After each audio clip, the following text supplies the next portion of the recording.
With Doubtnut, get instant video solutions to all your maths, physics, chemistry, and biology doubts. Just click the image of the question, crop the question, and get instant video solution. Download Doubtnut app today.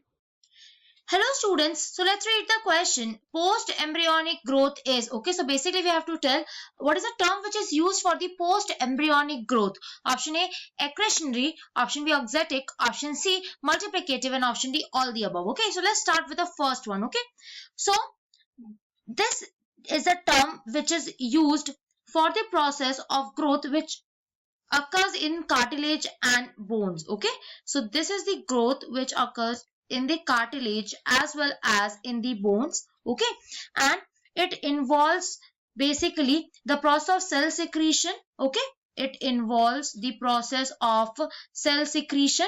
Along with that, because of the cell secretion, the volume of the extracellular spaces increases, and this type of growth is known as accretionary growth. Okay, and this type of growth is the post-embryonic growth. So we know that accretionary growth is a type of, is basically known as the accretionary growth. So option A is correct, but let's understand the other type of growth as well. The second is auxetic growth. So auxetic growth, what is it? Auxetic growth. Auxetic growth is basically increase in the size of cells. Okay, so it is a growth in which there is increase in the size of cells. So if there is increase in the size of cells, then this type of growth is commonly known as the auxetic growth. It is commonly seen in plants as well as animals. Okay, so this type of growth is observed in plants as well as animals, as well as nematodes, in muscles, and in different tissues. So this is the growth which is not post-embryonic. So this can't be the correct option. Let's move on to the last one, that is multiplicative.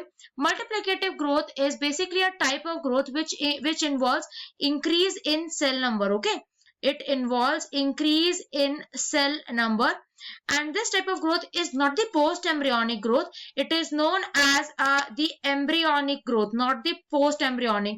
As it is the embryonic growth, this can't be the correct option as well, and this can't be the correct option as well. So option A is the correct option. Thank you. For class 6 to 12, IIT JEE and NEET level. Trusted by more than 5 crore students. Download Doubtnut app today.